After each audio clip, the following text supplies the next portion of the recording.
শিক্ষার্থী বন্ধুরা, আমাদের আজকের পর্বে থাকবে experiment number 3, standardisation of commercial hydrochloric acid with standard sodium carbonate solution. নতুন নতুন সব শিক্ষণীয় টিউটোরিয়াল পেতে আমাদের চ্যানেলটি অবশ্যই সাবস্ক্রাইব করে রাখুন এবং পাশে থাকা বেল বাটনে চাপ দিন, যাতে যে কোনো সময় আমরা ভিডিও আপলোড করার মাত্র আপনার নোটিফিকেশন মিস না হয়। কথা না বাড়িয়ে এখন মূল আলোচনায় আসি। এই এক্সপেরিমেন্টটি সম্পন্ন করতে হলে আমাদের লাগবে concentrate hydrochloric acid. Concentrate hydrochloric acid সম্পর্কে গত পর্বে অর্থাৎ এক্সপেরিমেন্ট নাম্বার 2 আমি আলোচনা করেছি। এটি হচ্ছে সেকেন্ডারি স্ট্যান্ডার্ড। এর প্যাকেট খুলে দিলে বাতাসে এর স্টেট চেঞ্জ হয়। তারপরে লাগবে হচ্ছে sodium carbonate solution. Sodium carbonate এটি হচ্ছে প্রাইমারি যার কারণে এর মান আমাদের জানা। এর প্যাকেট খোলা অবস্থায় বাতাসে এর স্টেট চেঞ্জ হয় না, দীর্ঘদিন পর্যন্ত ভালো থাকে। তারপরে ইন্ডিকেটর হিসেবে আমাদের লাগবে ফেনফথ্যালিন, মিথাইল অরেঞ্জ। দুটাই আমরা ইউজ করব, এই টাইট্রেশনে দুটাই ইউজ করব। তবে কোন স্টুডেন্ট যদি শুধু মিথাইল অরেঞ্জ ইন্ডিকেটর ইউজ করে ফেনফথ্যালিন বাদ দিয়ে, তাহলেও হবে, একই রেজাল্ট আসবে। বন্ধুরা, আমি এখন হাইড্রোক্লোরিক অ্যাসিডের সলিউশন তৈরি করে দেখাবো। তো হাইড্রোক্লোরিক অ্যাসিডের সলিউশন তৈরি করব এই যে আমার সামনে যে ভলিওমেট্রিক ফ্লাক্স, এই ভলিওমেট্রিক ফ্লাক্সে আমি হাইড্রোক্লোরিক অ্যাসিডের সলিউশন তৈরি করব। আমি এর আগে আপনাদের বলেছি যে কোনো সলিউশন তৈরি করতে গেলে ভলিওমেট্রিক ফ্লাক্সেই তৈরি করতে হয়। তো হাইড্রোক্লোরিক অ্যাসিডটা দেওয়া থাকবে এইরকম একটি বুলেটে। এই যে আমার সামনে যে বুলেটটি দেখতে পাচ্ছেন, এইরকম একটি বুলেটে হাইড্রোক্লোরিক অ্যাসিডের সলিউশন দেওয়া থাকবে। এটা কিন্তু কনসেন্ট্রেট। তো কনসেন্ট্রেট সম্পর্কে আমি এর আগে আপনাদের বলেছি। তো আমি একটু দেখে নেব যে হাইড্রোক্লোরিক অ্যাসিডটা কোন অবস্থা, বুলেটের কোন অবস্থানে আছে। এই যে 14.7 আছে বন্ধুরা। তাহলে আমি 1 ml যদি নিই, তাহলে আমাকে যেতে হবে 15.7 আমি নিচে ভলিওমেট্রিক ফ্লাক্সটি দিলাম, বুলেটের নিচে দিলাম। এই কর্কটি নিচের দিকে করলেই নামবে, হাইড্রোক্লোরিক অ্যাসিড নামবে। 14.7 থেকে আমি 15.7 যাব। বন্ধুরা নামিয়ে নিলাম। এই দেখুন বন্ধুরা, 15.7 কিন্তু আমি, এই যে আমার রিডিংটা 15.7। তার মানে আমি 1 ml এখানে নামিয়ে নিলাম। এখন এখান থেকে সরিয়ে নিব, নিয়ে আমি এর উপরে আমি এই যে ফানেল বন্ধুরা দেখুন, এটি হচ্ছে ফানেল। এই ফানেলটি এর উপরে দিয়ে দিব।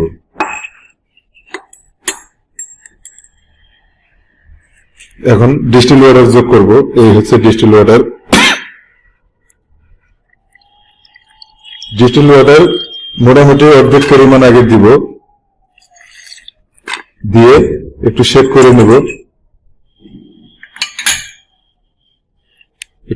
নেব। নিয়ে এই দেখুন বন্ধুরা, এই যে দাগ আমার আঙ্গুলের কাছে দেখুন, দাগ একটা ভলিওমেট্রিক ফ্লাক্সের দাগ মার্কিং করা। এই মার্কিং পর্যন্ত আমি ওয়াটার যোগ করতে থাকবো। এই মার্কিং পর্যন্ত ওয়াটার যোগ করলেই হবে 100 ml হাইড্রোক্লোরিক অ্যাসিডের সলিউশন।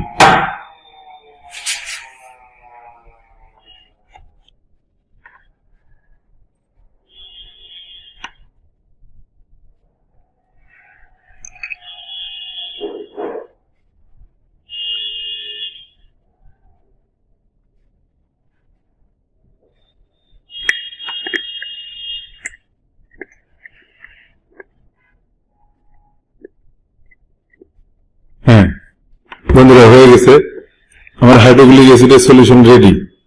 আমি এখন এই হাইড্রোক্লোরিক অ্যাসিডের সলিউশনটি বুলেটে দেব।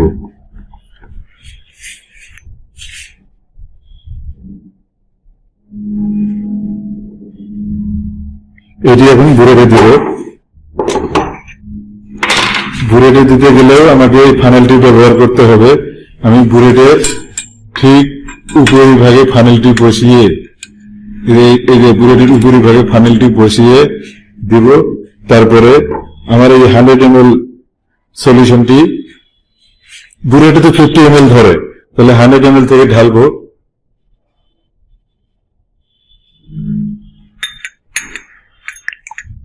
এই যে ঢালতেছি, 0 পার করে নিলাম। এখন আমি তো এর আগে বলেছি যে এই বুলেটটিতে 50 ml পর্যন্ত ধরে, 50 ml পর্যন্ত।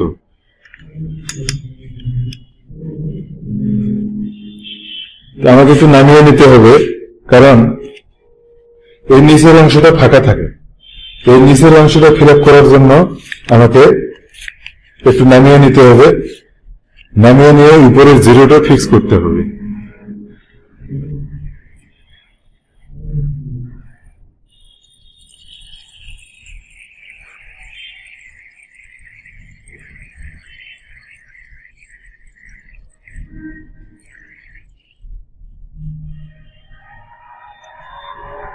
বন্ধুরা এই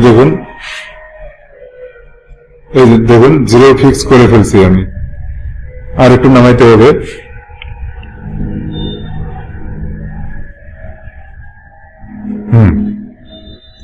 হয়ে গেছে।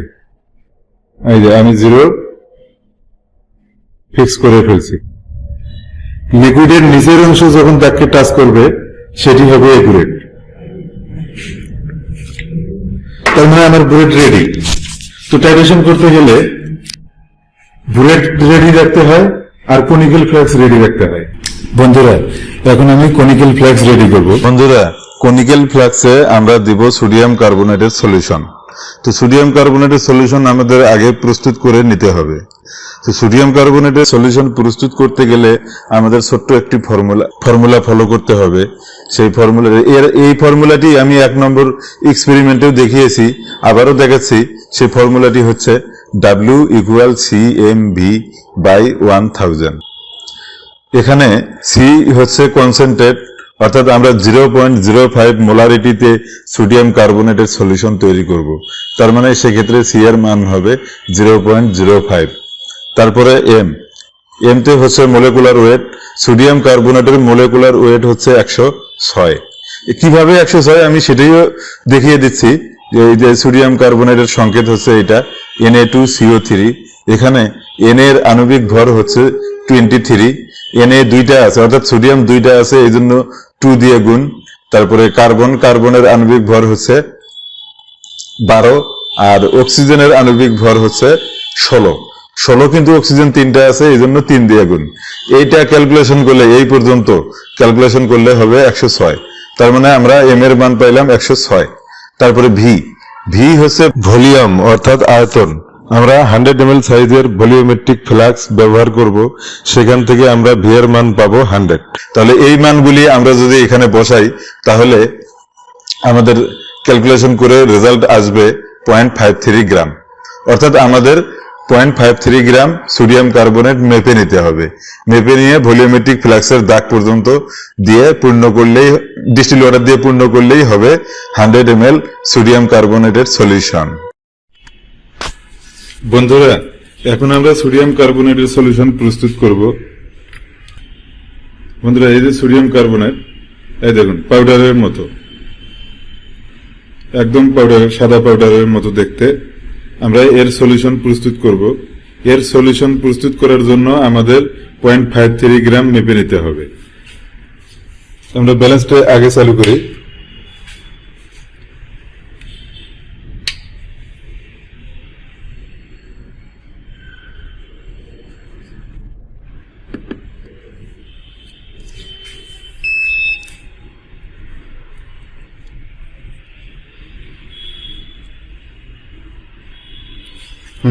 আমাদের ব্যালেন্স রেডি। এখন ব্যালেন্সে আমাদের একটি ওয়েট পেপার দিতে হবে।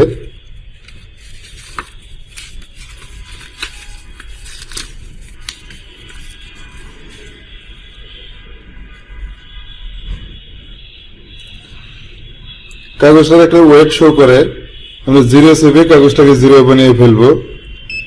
এই যে 0 হয়ে গেছে। এখন 0.53 গ্রাম মেপে নিব। 0.53 গ্রাম সোডিয়াম কার্বনেট।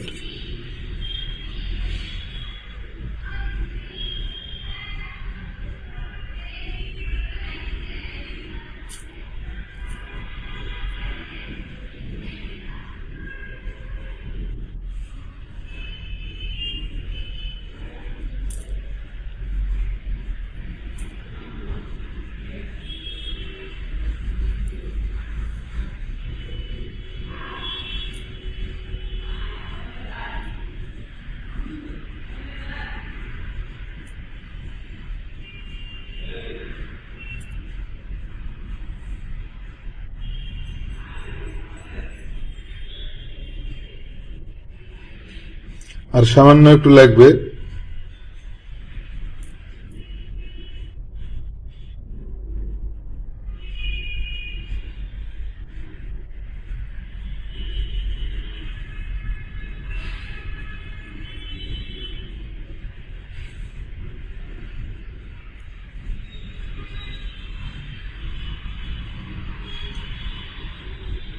বন্ধুরা, এই হয়েছে 0.53 গ্রাম।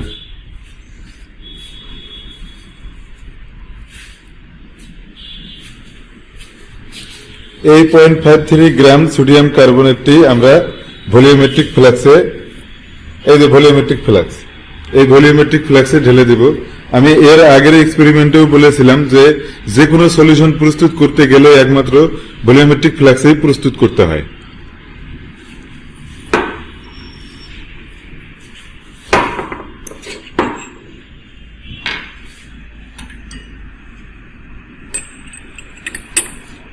উপরে ফানেল বসিয়ে দিলাম।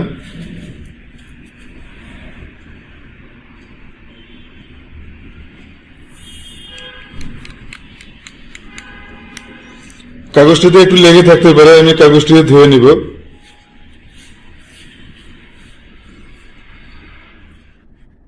আমি ভলিওমেট্রিক ফ্লাক্সের নিচের অংশের অর্ধেক পরিমাণ ডিস্টিল ওয়াটার আগে দিব।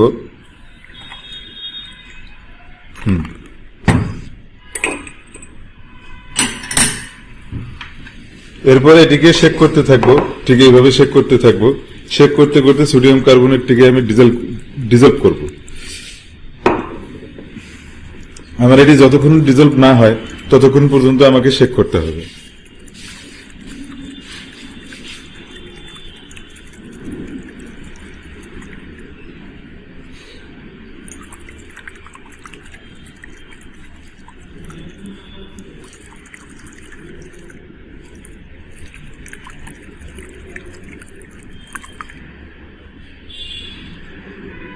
বন্ধুরা, সোডিয়াম কার্বনেট আমার এটি মোটামুটি ডিজলভ হয়ে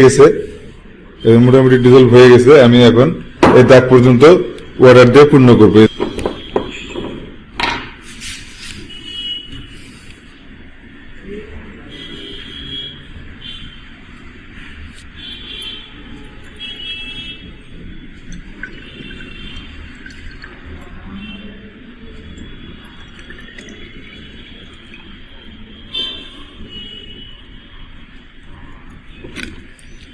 বন্ধুরা, হয়ে গেছে, আমার দাগ পর্যন্ত ডিস্টিল ওয়াটার দেওয়া হয়ে গেছে, অর্থাৎ আমার সোডিয়াম কার্বনেটের সলিউশন 100 ml প্রস্তুত।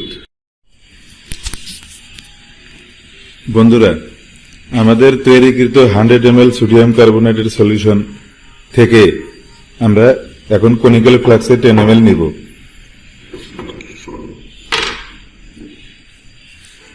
এই কনিক্যাল ফ্লাক্স, এখানে 10 ml নিব। কি দিয়ে নিব?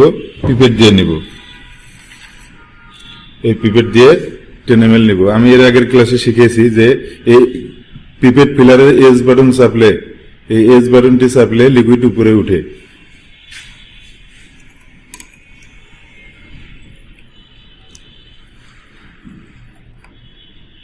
এই এজ বাটন চাপতেছি, লিকুইড উপরে উঠতেছে।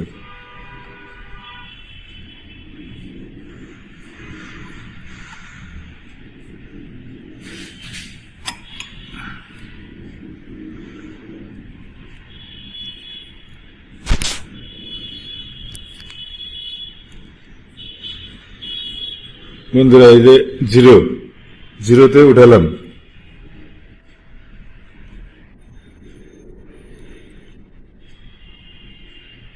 হ্যাঁ, এই যে 0। আমি এটি কনিক্যাল ফ্লাক্সে এখন নিব।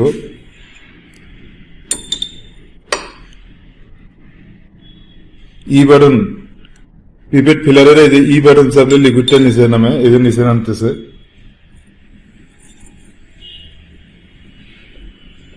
ওকে, এখন এর মধ্যে 50 ml ডিস্টিল ওয়াটার দিব। এই যে ডিস্টিল ওয়াটার মেপে দিতে হবে না, যে পরিমাণ দিলে ঝাঁকাইতে সুবিধা হয় সেই পরিমাণ দিলেই হবে।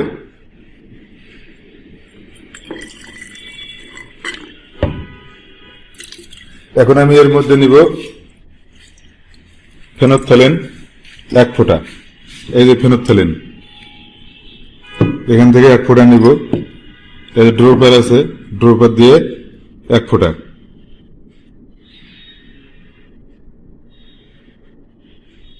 এই তো পড়ছে। এখন কালারটি হইল পিঙ্ক কালার। বুরেটে আছে হাইড্রোক্লোরিক অ্যাসিডের সলিউশন, যেটি একটু আগে আমি তৈরি করে বুরেটে রেখে দিয়েছি। এখন আমি টাইট্রেশন করব, কালারলেস হবে। বুলেটের রিডিংটি একটু দেখে নিব বন্ধুরা। এই যে 0-তে আছে, এই দেখুন আমার রিডিংটি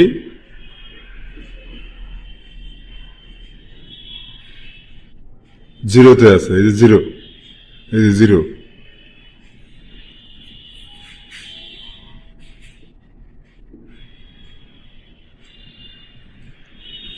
টাইট্রেশন শুরু করে দিলাম।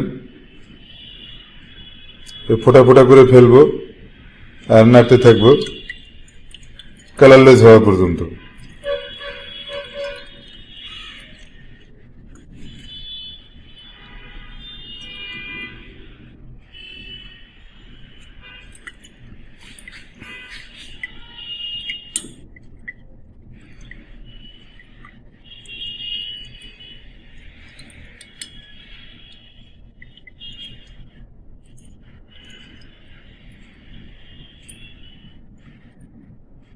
বন্ধুরা কালারলেস হয়ে গেছে, বন্ধ করব। বন্ধ করে এর মধ্যে দিব মিথাইল অরেঞ্জ। এই যে মিথাইল অরেঞ্জ 2 থেকে 3 ফোঁটা দিব।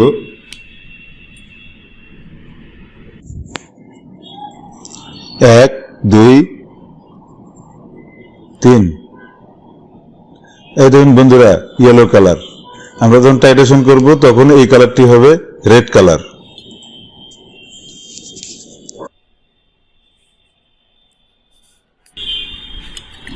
এখন টাইট্রেশন করব আবার।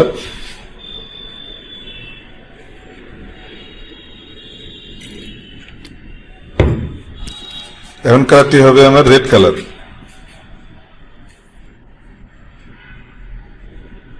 খুব অল্প সময়ের মধ্যেই রেড কালার চলে আসবে।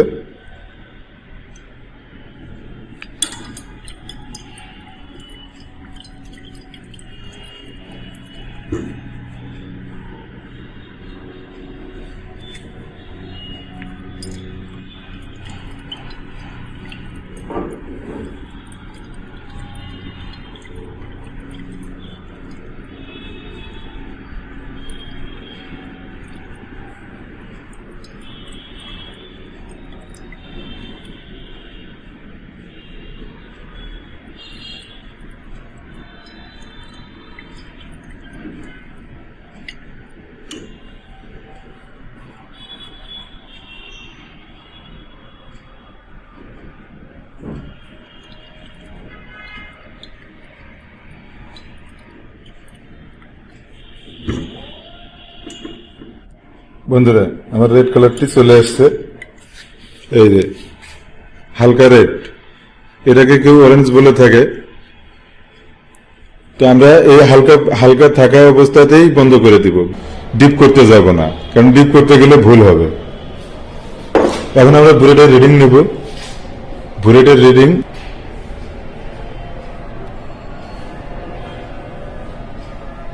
.1।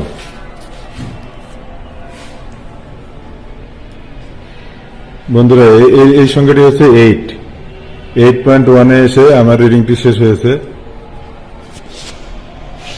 এখন আমি ক্যালকুলেশনে চলে যাব। তো ক্যালকুলেশনে যাওয়ার আগে এই কাজটি আমি আরো 2বার করব। এটি ফেলে দিব, ফেলে দিয়ে আবার সোডিয়াম কার্বনেট 10 ml নিব, আবার ফেনফথ্যালিন দিব, টাইট্রেশন করব, টাইট্রেশন করে কালারলেস করে আবার মিথাইল অরেঞ্জ দিব, মিথাইল অরেঞ্জ দিয়ে আবার এরকম রেড কালার নিয়ে আসবো। একই কাজ 2বার, আবার দ্বিতীয়বার ফেলে দিয়ে আবার তৃতীয়বার করব। করে 3টা রিডিং আমি টেবিলে লিখব, লিখে তারপর ক্যালকুলেশন করব। তো 3টা অবজারভেশন আমি আপনাদের দেখাইতে পারতেছি না, কারণ 3টা অবজারভেশন দেখাইতে গেলে ভিডিওটি অনেক বড় হয়, আর বড় ভিডিও তো আপনারা কেউ দেখতে চান না। শিক্ষার্থী বন্ধুরা, এখন আমি ক্যালকুলেশনে চলে যাচ্ছি। তো ক্যালকুলেশনে এইভাবে টেবিল তৈরি করে নিতে হয়। আমার এই টেবিলে ইনিশিয়াল ভ্যালু আমি 0 থেকে শুরু করেছিলাম, ফাইনাল ভ্যালু 8.1 এ এসে শেষ হয়েছে। আর সেকেন্ড অবজারভেশনে 8.1 এ শুরু করেছি, 16.3 তে শেষ হয়েছে। থার্ড অবজারভেশনে 16.3 তে শুরু করেছি, 24.3 তে এসে শেষ হয়েছে। আর এই যে ভলিউম অফ অ্যাসিডের এই রিডিংটা আসে এই দুটোর বিয়োগফল থেকে।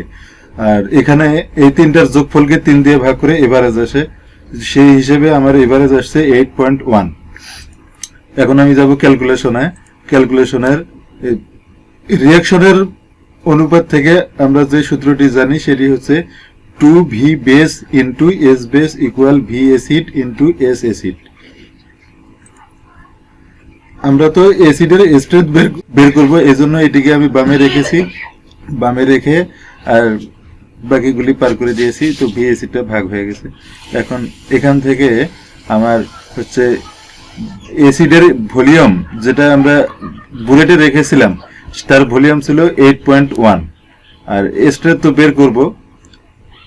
সোডিয়াম কার্বনেটের ভলিউম 10 ml, প্রতিবার আমরা পিপেট দিয়ে যে 10 ml নিয়েছিলাম সেই 10 ml, আর সোডিয়াম কার্বনেটের স্ট্রেংথ ছিল 0.05 মোলারিটি, অর্থাৎ 0.05 মোলারিটিতেই আমরা 0.53 গ্রাম মেপে নিয়েছিলাম। তাহলে সেক্ষেত্রে আমাদের স্ট্রেংথ অফ সোডিয়াম কার্বনেট আসবে 0.05। এই মানগুলি যদি আমরা এখানে বসাই সেক্ষেত্রে আমাদের রেজাল্টটি আসবে 0.125 মোলারিটি। এইটা হচ্ছে ডাইলুট হাইড্রোক্লোরিক অ্যাসিডের স্ট্রেংথ, অর্থাৎ আমরা যে 1 ml ভলিউমেট্রিক ফ্লাক্সে নিয়েছি সেখানে 100 ml ডিস্টিল ওয়াটার দিয়েছি, সেই 100 ml ডিস্টিল ওয়াটার দেওয়া হাইড্রোক্লোরিক অ্যাসিডের যে সলিউশন সেই সলিউশনটির স্ট্রেংথ হচ্ছে 0.125 m। এবার আমরা বের করব স্ট্রেংথ যেটি কনসেন্ট্রেট, সেই কনসেন্ট্রেটের স্ট্রেংথ কত সেটি বের করব। তো সেটির ফর্মুলা হচ্ছে V concentrate into S concentrate equal V dilute গুণ S ডাইলুট। তো আমরা S কনসেন্ট্রেটটা বাইরে বামে রাখলাম আর এটা V কনসেন্ট্রেট ডানে পার করে দিলাম। দেওয়ার পরে এখন যদি আমরা এখানে কি পাবো, হাইড্রোক্লোরিক অ্যাসিডের ভলিউম পাবো 1 ml, অর্থাৎ আমরা বুলেট থেকে 1 ml নামিয়ে নিয়েছিলাম। তারপরে হাইড্রোক্লোরিক অ্যাসিডের স্ট্রেংথ তো বের করব। তারপরে হচ্ছে হাইড্রোক্লোরিক অ্যাসিডের ডাইলুট হাইড্রোক্লোরিক অ্যাসিডের ভলিউম ছিল 100 ml, অর্থাৎ 1 ml নামিয়ে নিয়ে আমরা সেখানে যে 100 ml ডিস্টিল ওয়াটার যোগ করেছি সেই ভলিউমটা হচ্ছে এইটা। আর হাইড্রোক্লোরিক অ্যাসিড ডাইলুটের স্ট্রেংথ তো একটু আগে আমরা পেলাম 0.125 m। এই রেজাল্টটি যদি আমরা এখানে বসাই সেক্ষেত্রে ক্যালকুলেশন করলে আমাদের রেজাল্টটি আসবে 12.5 m। এটা হচ্ছে কনসেন্ট্রেট হাইড্রোক্লোরিক অ্যাসিডের স্ট্রেংথ 12.5 m। বন্ধুরা, আমার এক্সপেরিমেন্ট 3 এখানেই শেষ হলো। এর পরবর্তী এক্সপেরিমেন্ট 4, 5, 6 দেখার জন্য আপনাদের সবাইকে আমন্ত্রণ।